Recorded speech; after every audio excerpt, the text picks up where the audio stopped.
नमस्कार दोस्तों, स्वागत है मेरे YouTube चैनल जिसका नाम है एवरीडे लाइब्रेरी।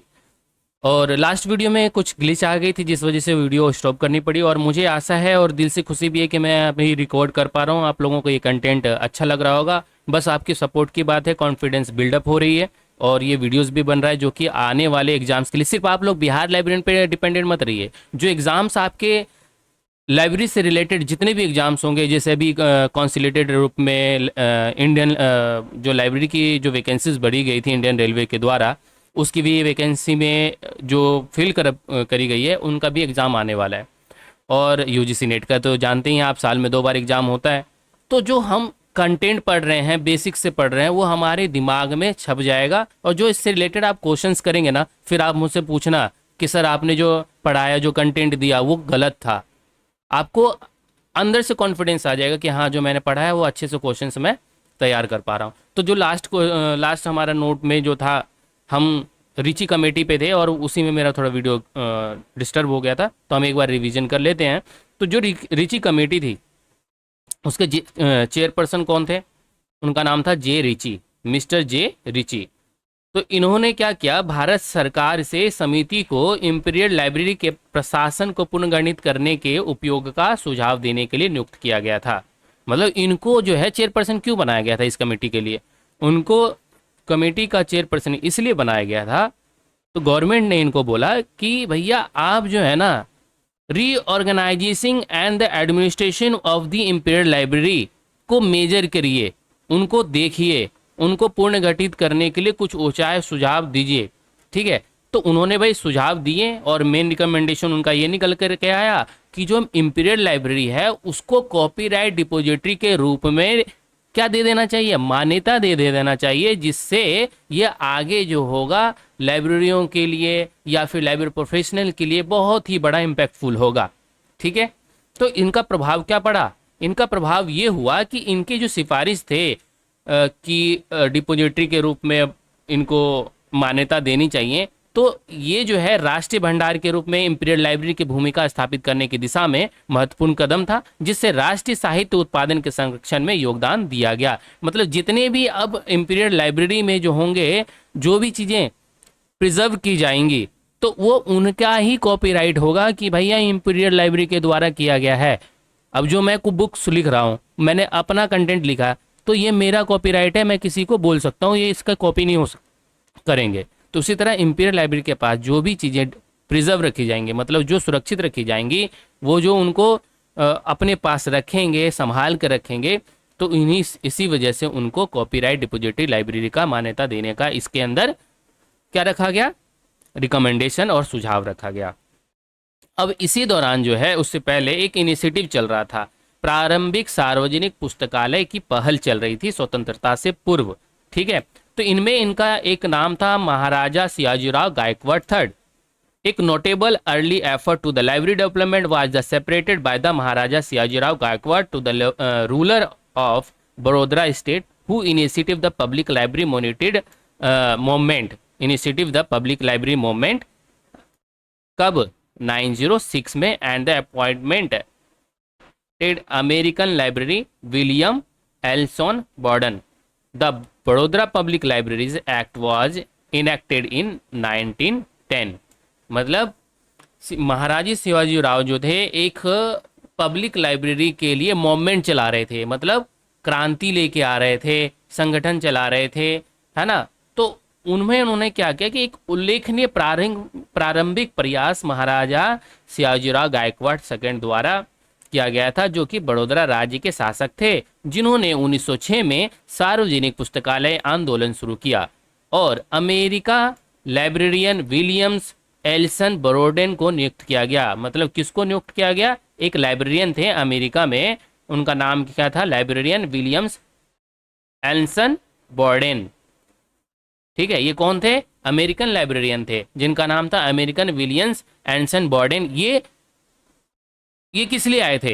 ये लाइब्रेरी जो पब्लिक लाइब्रेरी है उसमें जो सार्वजनिक चीज़ें थी उनका जो आगे बढ़ाने का काम था, उनमें क्या क्या चीज़ें इंपॉर्टेंट हो सकती हैं, कैसे उनका स्ट्रक्चर बन सकता है, उनका पूर्ण निर्माण कैसे हो सकता है, इन सभी को जानने के लिए इनको बुलाया गया था। किसने बुलाया था? महाराजा सियाजीराव गायकवाड़ सेकंड। और ये ये जो मूवमेंट है वो कब चल रहा था, 1906 में चल रहा था, और बाद में ये एक्ट बना जो कि 1910 में इसका अधिनियम किया गया।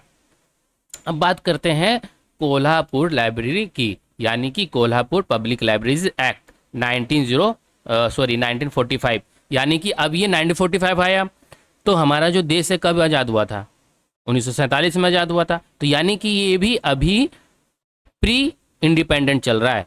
ठीक है, 1945 की बात चल रही है, जिसका नाम था कोल्हापुर सार्वजनिक पुस्तकालय।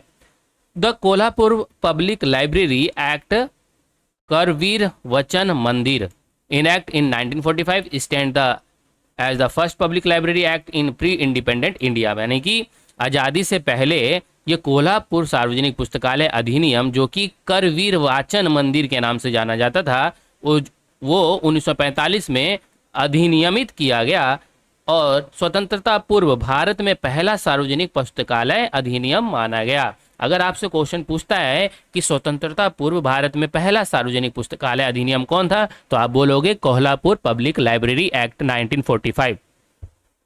ठीक है, अब बात करते हैं लाइब्रेरी डेवलपमेंट कमेटी की, जो कि 1940 में हुआ, कहाँ, मद्रास में।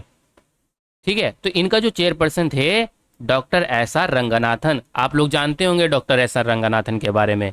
ठीक है, तो आप ये तो अच्छे से पता होगा कौन है, आप कमेंट में इसका नाम बताइए कि भैया डॉक्टर एस आर रंगनाथन कौन थे। ठीक है, तो इनको जो है चेयरपर्सन क्यों बनाया गया, इनको चेयरपर्सन बनाया गया bye formed by the Madras government. This committee was taken with the preparing blueprint for public library development in the province, यानी कि प्रोविंस बोला जाता था, प्रांत को प्रोविंस बोला जाता था। तो डेवलपमेंट इन प्रोविंस मतलब कि एक ब्लूप्रिंट तैयार करने के लिए, किसका ब्लूप्रिंट तैयार करने के लिए, पब्लिक लाइब्रेरी डेवलपमेंट का ब्लूप्रिंट तैयार करने के लिए, कहाँ पे, प्रांतों में, प्रोविंस में। किसको अपॉइंट किया गया था, डॉक्टर एस आर रंगनाथन को। किस कमेटी के द्वारा अपॉइंट किया गया था, लाइब्रेरी डेवलपमेंट कमेटी, जो कहाँ पे थी, मद्रास में, और कब बनाई गई थी, 1940 में, मद्रास सरकार द्वारा गठित। इस कमेटी को प्रांत में सार्वजनिक, यानी कि सार्वजनिक पुस्तकालय विकास के लिए एक खाका, यानी कि ब्लूप्रिंट तैयार करने का काम सौंपा गया था। जब ये काम सौंपा गया तो उनका एक रिकमेंडेशन आया, वो रिकमेंडेशन क्या था, it propose the comprehensive public library system including the library act, library cases and the hierarchical structure of the libraries। इसने पुस्तकालय अधिनियम, पुस्तकालय उपकर और पुस्तकालयों की एक पदानुक्रमित संरचना सहित एक व्यापक सार्वजनिक पुस्तकालय प्रणाली का प्रस्ताव रखा। मतलब जब उनको ये काम सौंपा गया कि भैया आप एक ब्लूप्रिंट तैयार कीजिए जो कि पब्लिक लाइब्रेरी के डेवलपमेंट के लिए हो, तो उन्होंने ये तैयार किया, और उनका जब ये ड्राफ्ट तैयार हो गया तब उन्होंने ये बोला कि भाई मैं प्रपोज करना चाहता हूँ कंप्रेहेंसिव पब्लिक लाइब्रेरी के लिए उनका एक सिस्टम होना चाहिए और उनका एक लाइब्रेरी एक्ट होना चाहिए, जिसकी वजह से हम उसको आगे भी बढ़ाते चलेंगे, लाइब्रेरी केसेस का, लाइब्रेरी सेस का। ठीक है, और उनके हिरार्किकल स्ट्रक्चर में होना चाहिए। ठीक है, और दूसरा रिकमेंडेशन ये था कि एम्फसाइज करते थे उनके importance of trend library staff. मतलब उन्होंने एक ऐसा रिकमेंडेशन दिया जो कि लाइब्रेरी के लिए बहुत ही बेनिफिशियल था। वो क्या था, एक इम्पोर्टेंट रिकमेंडेशन कि ट्रेंड लाइब्रेरी स्टाफ होने चाहिए और प्रोफेशनल एजुकेशन होना चाहिए। मतलब प्रशिक्षित पुस्तकालय कर्मचारियों और व्यावसायिक शिक्षा के महत्व पर जोर दिया जाना चाहिए। ठीक है, तो इसका इम्पैक्ट क्या पड़ा, इस कमेटी की सिफारिशें अभूतपूर्व थी।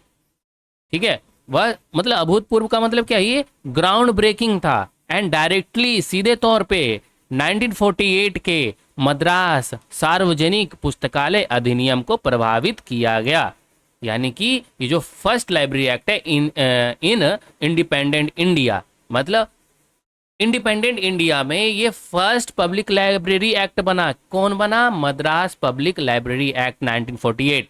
और अगर आपसे पूछे कि भारत आजाद होने से पहले फर्स्ट पब्लिक लाइब्रेरी एक्ट कौन था, तो आप बोलोगे जिसका नाम था मद्रास, यानी कि कोल्हापुर पब्लिक लाइब्रेरी 1945।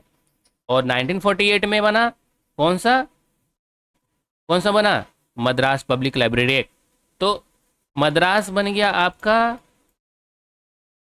1948 में, और कोल्हापुर बन गया आपका 1945 में, यानी 3 साल के बाद ही, आज़ादी के बाद तुरंत आपको मद्रास पब्लिक लाइब्रेरी एक्ट मिल गया। किसकी मदद से मिला? डॉक्टर एस आर रंगनाथन के मदद से मिला। और आपको मद्रास पब्लिक लाइब्रेरी एक्ट जो है, उनका मेन रिकमेंडेशन यही था कि जो लाइब्रेरी है उनका एक अधिनियम होना चाहिए, उसमें ट्रेंड स्टाफ होना चाहिए और प्रोफेशनल एजुकेशन भी होना चाहिए। तो लाइब्रेरी डेवलपमेंट एक्ट ये कब बना? ये आपका 1948 में बना। और ये जो 1948 में एक्ट बना, ये किसकी वजह से बना? लाइब्रेरी डेवलपमेंट कमेटी की वजह से बना। अगर ये कमेटी नहीं होती तो डॉक्टर रंगनाथन सर इनके चेयरपर्सन नहीं होते। तो चेयरपर्सन कौन से पहले लाइब्रेरी डेवलपमेंट कमेटी के थे? ये लाइब्रेरी डेवलपमेंट कमेटी 1940 के थे, और उसके बाद इन्होंने जो इनमें रिकमेंडेशन दी है, उनके बाद 1948 में रिकमेंडेशन इनका मान लिया गया और 1948 में लाइब्रेरी जो है पब्लिक लाइब्रेरी एक्ट 1948 बन के तैयार हो गया।